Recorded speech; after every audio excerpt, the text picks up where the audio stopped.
강제 수사 후에 122일째입니다. 혹독한 시간이었습니다.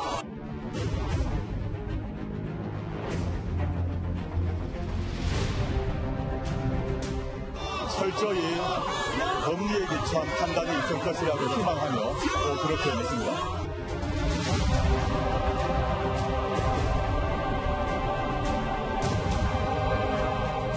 제한된 범위 내에서의 조사한 이후에 정무적 판단을 했다.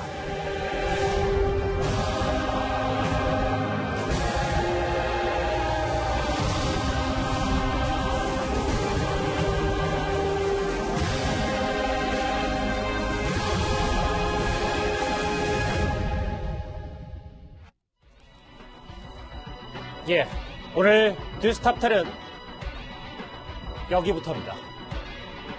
몇 시간 뒤면 조국 전 장관의 구속 여부가 결정이 됩니다. 오늘 조국 전 장관은 이 법무부 장관 퇴임 후 73일 만에 서울 동부지법 포토라인에 섰습니다.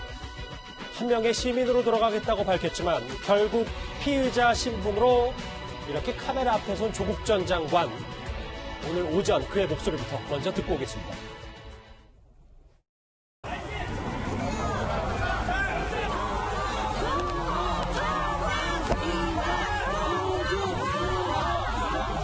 강제 수사 후에 122일째입니다. 검찰의 끝이 없는 전방위적 수사를 견디고 견뎠습니다. 혹독한 시간이었습니다.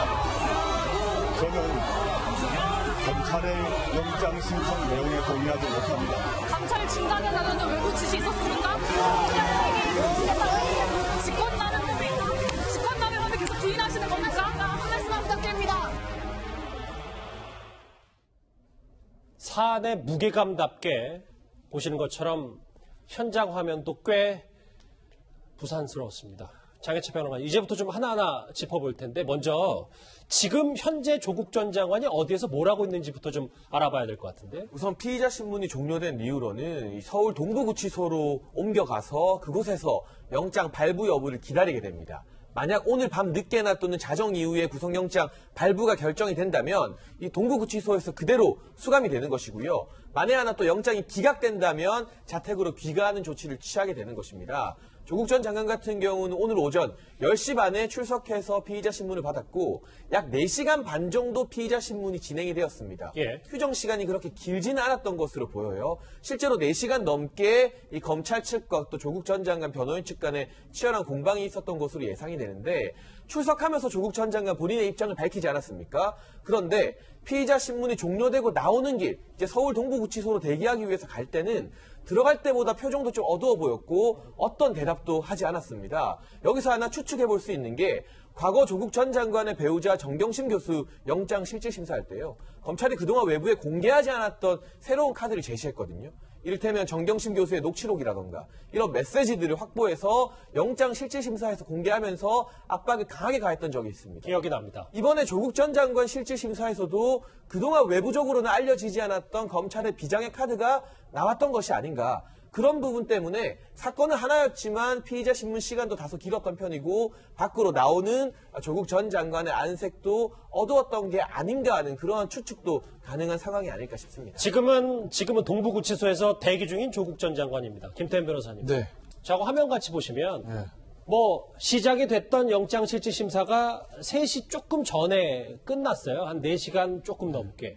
비교적 일찍 끝났고 정경심 교수 건보다 더 빨리 끝났기 때문에 이걸로 우리가 좀 유추해 볼 수 있는 게 있습니까? 그동안 이제 우리가 영장에 관심 가졌던 사건들 있잖아요. 막 적폐청산 때도 그렇고 정경심 교수 때까지 멀게는 적폐청산 사건, 적폐 사건, 가깝게는 정경심 교수 사건까지 대부분 한 6시 한 넘어서까지 거의 다 돼서 우리 탑10 시작한 20쯤에 끝나고 하고 하진 않았습니까? 예, 맞아요. 그래서 오후 3시에 나오니까 와 빨리 끝났네라고 생각들을 하시는데 뜯어보면 그렇지가 않죠. 그 사건들은요 쟁점이 되게 많아요. 박근혜 전 대통령, 이명박 전 대통령 보려 얼마나 많습니까? 혐의점 어쨌든 정경심 교수도 많아요. 크게만 세 덩어리예요. 그죠? 죄명으로 하면 10매까지가 되는 거고 크게 카테고리를 나누면. 그런데 정경심 교수는 식사도 했죠. 중간에 휴식도 한번 했다고 그랬어요. 예. 근데 한 6시인가? 그쯤에 나왔을 거예요. 그럼 그거 다 빼고 순수 시간을 생각해 보시자고요. 얼마 안 돼요. 근데 지금 조국 전 장관 보시면요. 10분 쉬었다는 겁니다. 우리 네트라고 하죠. 순시간 4시간 반이에요. 근데 죄명은 딱 하나입니다. 직권남용. 피의 사실도 그렇게 많지 않습니다. 혐의가 간명하기 그렇죠. 때문에. 쟁점도 그렇게 많지 않아요. 쟁점 단 하나입니다. 아주 쉽게 얘기하면. 당시에 감찰 중단한 게 그게 민정수석의 적법한 재량권 내 행사 안에 있는 거냐 아니냐 이거 하나거든요. 그렇기 때문에 그 하나의 쟁점을 가지고 순시간을 4시간 반을 했다고 하면 이건 결코 어떤 의미에서 보면 오히려 빨리 나온 건 아닌 거죠. 굉장히 내부적으로 안에서 많은 공방이 있었다는 걸로 보이고 앞서 장혜찬 평론가 얘기했던 것처럼 저도 검찰이 예. 이 변호인과 조국 전 수석이 전혀 예상하지 못한 카드를 꺼냈을 가능성이 굉장히 높다라고 봅니다. 조진 부장. 네. 그러면 이제 조국 전 장관이 어떤 얘기를 했는지 좀 집중해 보면 조 전 장관이 122일이라는 단어까지 쓰면서 본인 가족이 강제 수사 당했던 날짜까지 콕 집으면서 혹독한 시간이었다고 표현했어요. 이걸 어떻게 저희가 받아들여야 됩니까? 네, 우선 오늘 오전 10시 6분쯤에 서울 동부지법 청사의 모습을 드러냈거든요. 그래서 기자들 앞에서 첫 강제 수사 후 122일째다. 혹독한 시간이었다. 이렇게 이야기를 했습니다. 그래서 제가 역산을 해보니까요. 대략 8월 27일 날 조국 전 장관과 그 주변을 상대로 30여 군데의 전방위적 압수수색이 실시가 되죠. 예. 아마 그것을 뜻하는 것 아닌가 싶습니다. 그런데 제가 오늘 좀 놀랐던 게 이런 부분이에요. 검찰의 영장 신청 내용에 동의하지 못한다. 이렇게 이야기를 했습니다. 자, 검찰이 영장을 청구를 하는 거고요. 경찰이 신청을 하는 것이죠. 조국 전 장관은 현재 형법을 가르치고 있는 교수입니다. 몰랐을 리가 없어요. 이 말이에요. 그런데 검찰의 영장 신청이라고 했습니다. 그러니까 겉으로는 태연하지만 속으로는 굉장히 당황하지 않았을까. 아, 긴장한 것 때문에. 예, 우리가 좀 추론할 수가 있고요. 또 한 가지는 검찰의 영장에 대해서 동의하지 못한다. 이거보다는 영장 신청 내용에 동의하지 못한다. 이렇게 했거든요. 그러니까 자신이 유재수 씨의 감찰 무마를 한 것은 일종의 정무수석이라는 직제 때문이다. 그렇기 때문에 법률적 책임은 나에게 없다. 다른 사람들이 한 거다. 이런 주장을 했는데 검찰의 영장을 보니 그것이 아니라는 거죠. 추론할 수가 있습니다. 알겠습니다. 혹독한 시간이었다. 과도한 검찰 수사에 대해서 목소리를 내는 거 아니냐라는 분석도 있는데요. 오늘 동부지법 오전 상황을 좀 더 짚어봐야 될 것 같습니다. 조국 전 장관 지지자들이 이렇게 동부지법에 출석하는 조국 전 장관을 환대를 했습니다. 한번 화면 만나보실까요? 앞으로 좀 가져가면 어떨까요? 혹독한 시간이었습니다. 저는 검찰의 영장 신청 내용에 동의하지 못합니다. 저렇게 조 전 장관 지지자들이 동부지법에 출석하는 조 전 장관에게 응원의 메시지를 던지기도 했고요. 법원을 압박하는 목소리도 냈습니다. 또 다른 현장 목소리 있는데 한번 화면으로 또 한번 만나보실까요?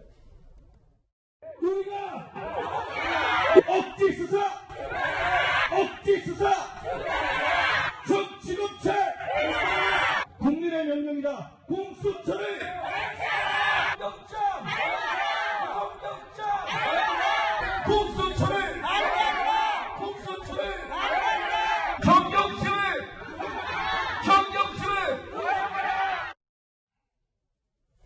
현장 목소리를 두 번에 나눠서 한번 들어봤는데 김종욱 교수님, 제가 저 영상을 보니까 시계가 마치 올 여름으로 되돌아간 것 같은 가을쯤 조 전 장관 이슈가 한창 불거졌을 때 그때로 돌아간 듯한 기분이 드네요. 일단 저는 참 안타까운 현장 모습인 것 같고요. 일단 우리나라가 두 개로 쫙 쪼개진 모습이 분명하게 드러났기 때문에 그런 것 같습니다. 그래서 우리 사회가 진짜 조국이라고 하는 하나의 사건을 계기로 더욱 둘로 그러니까 진보와 보수로 갈라져 버리는 정치가 양화되는 이런 모습을 보이는 것 같아서 좀 가슴이 아프고요. 또 하나는 뭐냐면 자, 이제 오늘 어떤 결정이 날지 모르겠지만 저는 이 결정이 문재인 정부 향후 전국 운영에 상당히 중대한 갈림길이 될 수밖에 없다라고 하는 것하고 또 하나는 검찰 수사가 소위 정당했는지 안 정당했는지에 대한 갈림길이다. 나중에 2차 법원의 판결이 있겠지만 저는 상당히 대한민국이 중요한 중대한 기로에 서 있다는 생각이 들어서 이것 또한 좀 가슴이 아프고요. 마지막으로는 제가 볼 때 법치가 무너진 것 같다는 느낌이 많이 들어요. 그러니까 저 안에서 지지자들이 선악 프레임으로 자기가 지지하는 사람의 말은 다 맞고 상대편은 다 틀리다라고 하는 선의 프레임을 가지고 법치를 위반하는 일이 벌어지고 있기 때문에 저렇게 외친다고 해서 자기가 얘기했던 방식의 법률적인 결론이 나지도 않을 것임에도 불구하고 저렇게 나와서 저렇게 외치는 모습을 보면서 또 하나 이 법치도 무너지고 있구나. 그래서 우리 사회가 조국 이런 사건을 계기로 해서 너무나 바꿔야 될 것이 많다라고 하는 모습들이 저 당연한 두 가지 모습 속에서 드러나는 것 같아서 좀 가슴이 아픕니다. 조 전 장관 일가 수사가 진행된 이후 이제 조 전 장관 가족이 포토라인이 폐지되면서 비공개 소환 조사를 받았기 때문에 사실상 조 전 장관이 처음으로 포토라인에 서게 된 거였죠. 오늘 3시쯤에 영장 실질 심사로 마치고 나오는 조 전 장관의 모습도 만나보겠습니다. 구속될 거라고 생각하십니까? 감찰 중단에 대한 외부 지시 없습니까? 외부 청탁 받으신 거 없습니까? 윗선 지시 없었습니까? 감찰 중단에 대한 법적 책임을 인정하지 않으십니까? 말씀하세요. 손명기 뜻하게 본인 이름이 나오는 거 아십니까?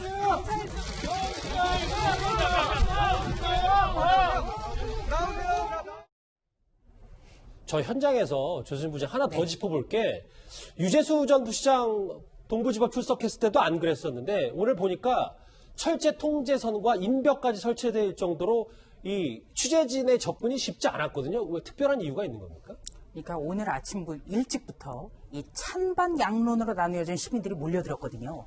그래서 혹시라도 대비해서 경찰이 이 철제 통제선, 바리케이트라고 하죠. 바리케이트를 쳐놓고 그리고 지금 보시는 것 같이 이 나오는 길을 놔두고는 전부 다 경찰이 인벽을 둘러쳤습니다. 그만큼 우리 사회가 얼마나 이 사안에 대해서 극명한 갈등을 빚어왔는지 그것 자체가 보여주고 있고요. 이 철제 통제선 같은 경우에는 서초동의 이른바 조국 사수 결의대회 이런 걸 할 때도 등장을 했었습니다. 저는 이 모습이 참 착잡한 게요. 지금 바로 나와서 가는 곳 바로 동부구치소예요. 동부구치소에 있다가 기다렸다가 영장이 발부되면 바로 수감이 되고 맞아요. 네, 기각이 되면 집으로 돌아가는데 이 동부구치소에서 수감됐던 사람들을 한번 생각해 봅시다. 최서원 씨, 최순실 씨, 그리고 김기춘 전 대통령 비서실장이고요. 또 여러 명 있는데 그중 하나가 우병우 전 민정수석입니다. 우병우 전 민정수석 조금 뒤에 다루겠지만 구속됐던 게 2017년 12월 15일, 2년 전이었습니다. 이 국정농단 사건 때문에 촛불혁명으로서 정권을 창출한 이 정권이 2년 만에 지금 거의 비슷한 모습을 연출하고 있는 것, 이것 자체가 참 비극적입니다. 그들과 같은 처지가 될지, 그러니까 구치소 수감이 될지 아니면 구속을 면하게 될지는 잠시 뒤 몇 시간 뒤면 결정이 되겠죠. 하나만 여담으로 말씀드리면 예. 유재수 씨 때는 그게 뭐 진영 논리를 갈리는 게 아니라 구속 찬반이 모일 일이 없잖아요. 그렇죠. 근데 이제 조국 전 장관 때는 그럴 수 있는 사안 자체가 근데 이제 왜 이제 예를 들면 정경심 교수 때 중앙지법에서 저런 모습 못 봤죠. 지금도 뭐 정경심 교수 응원하는 분이 있고 그 당시에도 아마 뭐 구속 뭐 기각 이런 얘기 했을 텐데 지금 같은 화면이 없었고 왜 그러냐면 동부가 중앙이랑 좀 달라요. 그러니까 중앙 같은 경우에는 약간 산 쪽 위쪽에 있고 그래서 저 찬성 반대하는 분들이 영장 실질 심사나 법정 주변에 몰려들어 저거 하기가 굉장히 구조상 힘들어요. 근데 동부는 허벌판에 좀 있는 편이라서 찬성 집회, 반대 집회를 저 법정 근처에서 굉장히 쉽거든요. 그러니까 우리 중앙 사진 보시면 차 대고 바로 내려서 법정 올라가잖아요. 영장 법정으로. 맞아요. 또 바로 차 타고 가고 또 지하로도 가고 하기 때문에 무슨 저렇게 뭐 차 타러 가는 길까지 길이 길어가지고 거기를 무슨 경찰에 둘러가고 그럴 필요가 없어요. 그러니까 보안이 좀 잘 돼 있는데 동부는 좀 그렇지 않기 때문에 저 경찰에서 만약에 사태를 대비해서 저렇게 철책도 치고 저 경찰들도 좀 배치를 한 거죠. 지금 예. 영상이 나왔습니다만 이명박 전 대통령, 박근혜 전 대통령이 영장 실질 심사 때 지금 모습이 보였죠? 예. 그때도 등장하지 않았던 철제 통제선이 오늘 등장을 한 겁니다. 그렇죠. 아까 뭐 저희가 4분할로 보여드렸던 화면에도 좀 고스란히 드러났었는데 뭐 동부지법의 지형적 특성이 고려된 뭐 통제선이다 뭐 박근혜 이런 전 거죠. 대통령 때도 법원 밖에서 했거든요. 그렇죠. 법원 안에서는 차로 바로 뒷문에 대고 바로 들어오면 되기 때문에 그렇게 시위를 저런 뭐 집회를 할 여지가 공간 자체가 없죠. 알겠습니다. 중앙은. 자, 앞서 들으신 대로 조국 전 장관은 검찰의 영장 신청에 동의하지 못한다 이런 말을 했습니다. 법원에서 철저히 법리의 기초에 판단할 것이라고 주장했습니다. 저는 검찰의 영장 신청 내용에 동의하지 못합니다. 오늘 법정에서 판사님께 소상히 말씀드리겠습니다. 철저히 법리에 기초한 판단이 있을 것이라고 희망하며 또 그렇게 믿습니다. 첩보를 조사를 한 결과 그 비첩보 자체에 대해서는 근거가 약하다고 보았습니다.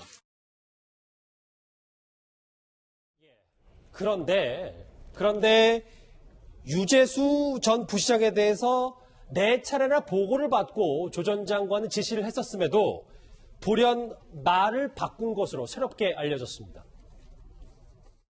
처음에 휴대폰 포렌식과 유재수 대면 조사를 지시했던 그 조국이 다시 감찰 중단을 지시할 때에는 조국도 누군가로부터 지시를 받은 거다. 이게 합리적인 의심이지 않겠습니까? 자, 지금부터는 오늘 나온 새롭게 알려진 보도도 집중해 볼게요. 장혜철 평론가님. 저희가 어제 이 시간에 최종 보고서 자체도 없었다라는 부분을 문제 제기를 했었는데 오늘은 4번이나 본인이 유재수 관련 비위를 보고 사실 받고도 유재수 관련 감찰기를 모두 갈아버려라라는 취지의 발언을 했다는 겁니다. 사실 저 말이 진짜라면요. 증거인멸 지시한 거 아니겠습니까? 관련된 감찰 기록, 최종 보고서가 없는 것도 문제인데 중간 보고서는 분명히 있었던 것 같아요. 지금 언론 보도 보면 특감 반원들이 무려 4차례에 걸쳐서 조국 전 장관에게 당시 민정수석에게 보고를 했습니다. 그렇다면 향후에 감찰이 중단되더라도 그 4건의 보고서가 민정수석실 내부에 남아 있어야 합니다. 그래서 당시 민정수석실에서 어느 정도로 유재수 전 부시장의 비위에 대해 파악하고 있었는지가 이게 의도적인 감찰 무마인 것인지 아니면 조국 전 장관의 주장대로 정무적 판단인 것인지 형사권이 없는 수사권이 없는 민정수석실의 한계인 것인지를 구분할 수 있는 증거 자료가 될 텐데 그 증거를 직접 조국 당시 민정수석이 인멸하라고 지시한 거잖아요. 그 자체로도 구속영장 실질심사에서 앞으로 증거인멸의 우려가 있는 것은 아닐까 재판부에서 충분히 고민을 하게 만드는 그런 대목일 것 같고요. 이게 정무적 판단이라면 지금 조국 전 장관이나 청와대에서 주장하는 것처럼 당시에 민정수석실이나 특감 발언들이 유재수 전 부시장의 비위에 대해서 제대로 캐치를 못했어야 됩니다. 그런데 만약 4번의 중간 보고나 이 과정에서 지금 포렌식만 해도 간단히 드러나는 게 많잖아요. 뭐 골프채 잘 받았다는 내용부터 해서 뭐 집 살 때 자금 빌린 것들 이런 것들을 저 당시에 알았고 그 보고서에 해당 내용이 들어갔는데 만약 감찰을 중단시킨 다음 금융위에 무조건 사표 받아라고 했어요. 사실 민정수석실이 금융위 자체 징계를 무마시킬 수 있다는 것부터가 저는 직권 남용이자 월권이 아닐까 강하게 의심이 되는 사항인데 검찰에서 당시 조국 전 수석이 어느 정도까지 유재수 전 부시장의 비위를 알았는지만 파악해냈다면 이 부분에 대해서는 굉장히 심각한 사안으로 법원에서도 받아들이지 않을까 싶습니다. 조수진 부장 화면 같이 보실게요. 왜냐하면 여기 정당한 감찰을 없던 일로 아예 덮어버린 거기 때문에 새롭게 알려진 감찰 기록까지 삭제했다면 글쎄요. 구속 가능성이 좀 더 높아지는 건 아닌지 모르겠어요. 이게 사실이라면. 좀 더 높아졌다고 봐야 되죠. 오늘 동시다발적으로 단독 기사들이 나왔습니다. 하나는 이 유재수 씨 비위 감찰 문제 이거를 4차례나 보고를 받았는데도 불구하고 중단을 조국 전 민정수석이 결정했다라는 거예요. 이거는 명백하게 직권남용이죠. 왜냐하면 공무원의 비위와 감찰을 총괄하는 자리가 바로 대통령 민정수석이라는 자리입니다. 그런데 이 자리에서 해서는 안 될 어떻게 보면은 재량권 밖의 일을 했다는 거죠. 이게 바로 직권남용이에요. 그리고 또 한 가지는 유재수 씨의 감찰 기록을 삭제하고 또 최종 보고서도 만들지 않았다. 이거는 증거인멸이에요. 증거인멸이라는 거는 어떻게 보면 형사사건에서의 증거를 없애는 것. 그리고 또 한 가지는 이 비위 공무원의 징계 내용을 없애는 것. 이것을 증거인멸이라고 합니다. 그리고 또 하나 우리가 생각할 것은 작년 국회 운영위에 12월 31일 날 나와서 유재수 씨의 비위 내용 별것 아니고 사생활과 관련된 것이어서 이첩 안 했다고 얘기했죠. 그런데 유재수 씨가 구속이 됐습니다. 법원이 영장을 발부했어요. 그렇다면 이것은 국회에서 거짓 증언을 한 것으로 우리가 볼 수 있습니다. 그것도 위증죄죠. 조윤선 전 문화체육부 장관이 구속된 것이 바로 위증죄입니다. 국회에서 발언이 발목을 잡았어요. 그렇기 때문에 오늘 보도대로라면 구속 영장이 발부될 가능성은 좀 더 높아졌다. 이렇게 정리할 수 있습니다. 감찰 기록을 모두 갈아버려라. 물론 뭐 이것도 전언입니다만 정말 사실이라면 구속 여부에도 좀 뭔가 무게가 실릴 수도 있는 발언이 분명해 보입니다. 자, 하지만 오늘 조국 전 장관 측 김칠준 변호사는 이 영장실질심사가 끝난 뒤에 감찰 중단이라는 용어는 잘못된 프레임이다 이렇게 반박을 했습니다. 정상적인 절차에 따라서 1년이 훨씬 지난 다음에 다른 자료들과 함께 이루어진 것이지 이 사건에서 무슨 증거를 유닉하고 이런 건 전혀 아니다. 마지막 감찰 종료하면서 감찰을 종료할 것인지 또는 계속할 것인지 그 중에서 해당 기관으로 이첩하는 걸로 결정을 했고 감찰을 중단시켰다라는 것은 사실이 아니다. 감찰을 중단시켰다는 건 잘못된 프레임이다. 김태현 변호사님, 조 전 장관 측의 어떤 전략이라고 봐야 될까요? 그러니까 이제 똑같은 거예요. 당시에 조전수의 모든 결정은 당시로서는 합리적인 의사결정이었지 무리한 것이 없었다는 거예요. 그러니까 자료 폐기도 뭐 자료를 폐기하거나 증거를 은닉하게 숨기려고 한 게 아니라 기간이 지나서 자연스럽게 다른 자료가 정리를 한 것이지 일부러 그것만 빼서 폐기한 건 아니다. 뭐 이 얘기인 거고. 본인들은 할 때까지 했기 때문에 감찰이 자연스러운 수순으로 종료된 것이지 뭐 강제로 중단시킨 거 아니다 이 얘기거든요. 그러니까 이제 검찰이 청구하고 있는 영장의 피의 사실들을 전면 부인하는 내용들인데 그런데 모르겠습니다. 오늘 저런 소명들을 아마 저런 식으로 소명을 한 것 같기는 해요. 영장 이제 실질심사장에서. 근데 과연 법원은 어느 정도 설득할 수 있을지 저는 개인적으로 조금 미진한 설명이라고 저는 개인적으로 보는데 법원은 어떻게 판단될지 모르겠어요. 글쎄요. 청와대 자료 보존 기간이 어느 정도인지 모르겠지만 지금 최종 보고서도 없고 이런 상황들이 과연 정상적인 상황인가라고 저는 사실 조금 의구심을 갖고 있기 때문에 저런 설명들에 대한 아마 검찰의 반박도 있었을 것이거든요. 청와대의 일반적인 자료 예를 들어서 기존의 자료로 폐기라든지 폐기 연한 이런 것들을 들이대면서 검찰이 다시 아마 재반박했을 거라고 보기 때문에 글쎄요. 법원이 어떻게 판단할지요. 김종욱 교수님, 오늘 또 눈에 띄는 보도가 하나 더 있었어요. 오늘 오후에 10월 30일 그러니까 이제 검찰이 본격적으로 이제 감찰 무마건에 대해서 들여다보기 시작할 시점에 조 전 장관이 핵심 당사자 중에 한 명인 박형철 비서관에게 전화를 걸었다는 내용입니다. 내용을 좀 설명을 좀 해주세요. 일단 뭐 얘기에 의하면 이 당시 10월 30일을 전후해서 조 전 장관이 박 전 비서관에게 전화를 했는데 이 내용이 예를 들면 유재수 씨 문제와 관련해서 자신의 내용들을 갖다 무마하려고 한 거냐 아니면 상황을 들으려고 한 거냐 이런 것에 대한 지금 확인이 안 되는 내용들로 나온 건데요. 제가 볼 때는 뭐 지금 왜 그러냐면 조국 전 법무부 장관과 박형철 반부패 비서관 같은 경우 말이 계속 안 맞으니까요. 지난번만 하더라도 얘기한 게 뭐냐면 박형철 전 반부패 비서관 말에 의하면 조국 전 민정수석이 전화를 많이 받았다고 얘기했었는데 최근에 그 변호인단 오늘인가 그렇죠? 변호인단 말에 의하면 조국 전 민정수석은 이런 걸 전화를 안 받았다는 거 아니겠습니까? 오히려 청탁 전화를 받은 건 박형철, 백원우 전 비서관이었다라고 얘기를 하고 있는 것 같은데요. 제가 볼 때 그런 측면인 것 같아요. 그러니까 조국 전 민정수석은 청탁이나 압력을 받지 않았다. 오히려 백원우, 박형철 비서관이 받았기 때문에 소위 이 상황과 관련해서는 청탁과 압력이 아니라 정무적 판단을 했다라고 본인은 주장하는 것 같고요. 따라서 이런 정황에도 불구하고 지금 얘기하는 게 뭐냐면 계속 압력과 청탁을 받았음에도 불구하고 계속 감찰을 지속했다고 얘기한다면 압력과 청탁을 자기가 수용하지 않은 거 아니냐.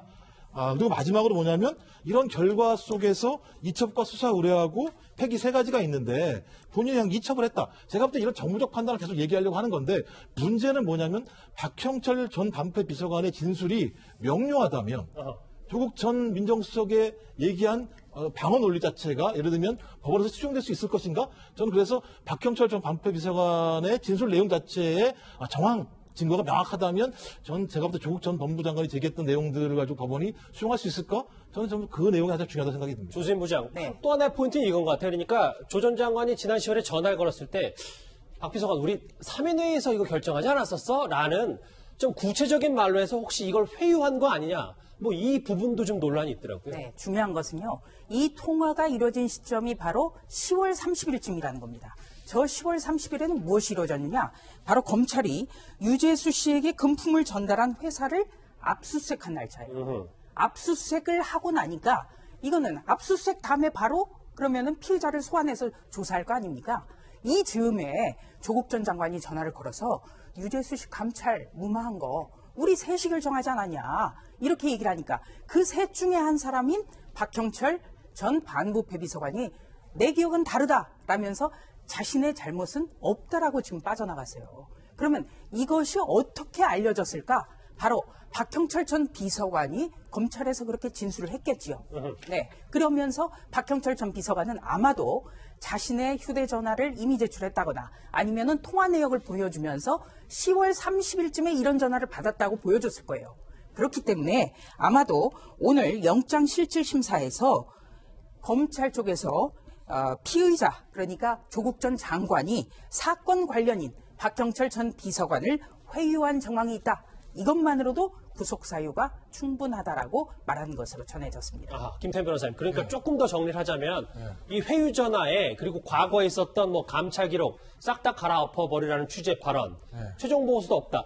이런 것들이 증거인멸, 뭐 혹은 증거인멸 교사로 모여서 구속 가능성이 좀 더 커지는 겁니다. 그러니까 뭐 별도로 뭐 검찰의 증거인멸 뭐 이런 것들은 기소 영장 피사를 포함시키지 않은 것 같아요. 왜냐면은 이 증거인멸이라는 거는 자기 범죄에 대해서는 해당이 안 되거든요. 그러니까 조국 전 장관이 자기 범죄이기 때문에 증거인멸 죄 자체가 별도로 성립하는 건 아니에요. 뭐 그런 걸 다 없앴다고 하더라도 그렇기 때문에 아마 그런 부분도 당연히 영장 피사를 포함되지는 않을 건데 문제는 저런 시도들 그다음에 박형철 비서관과 전화해서 했던 얘기들 물론 저게 사실 확인 차에서 전화했습니다. 뭐 이렇게 얘기할 수도 있겠으나 박형철 전 비서관이 그걸 어떻게 진술했는지는 아직 정확하게 알려지지 않았거든요. 단순히 조국 전 수석이 뭐 사실 확인으로 한 건지 아니면 박형철 전 비서관에게 이거 우리 셋이 한 거 아니야 이렇게 약간 간혹조로 얘기했는지는 이미 박형철 전 비서관의 정확한 진술 내용을 봐야 되겠지만 어쨌든 검찰은 저런 부분들에 대해서 증거인멸의 우려가 있다라고 아마 오늘 법정에서 얘기를 했을 것이고 만약에 영장이 발부가 된다면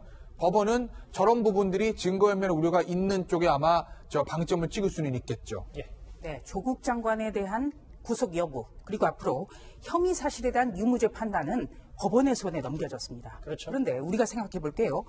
구속이 되느냐, 앞으로 재판이 어떻게 되느냐 이것과는 별개로 민정수석이라는 자리에서 저토록 많은 비위를 저지른 공직자를 눈 감았다는 것 이거 하나만으로 지탄을 받을 만한 충분한 이유가 있습니다. 그래서 중요한 게 바로 청와대 태도입니다. 청와대가 여기에 대해서 국민들에게 송구하다라는 입장문을 내야 되는 겁니다. 왜냐? 전 정권이 걸어온 것, 잘못한 것은 바로 초기에 정윤회 문건 파동 때 그런 어떤 과오를 바로잡지 못했기 때문에 비극이 벌어졌다는 것. 이것을 지금 청와대는 명심해야겠습니다. 자, 지금까지는 오늘 검찰과 조 전 장관 측이 뭐를 다퉜는지 그리고 오늘 조 전 장관은 무엇을 얘기했는지를 좀 쭉 짚어봤는데요. 다음 주제도 이와 관련된 얘기입니다. 다음 주에 바로 넘어갑니다.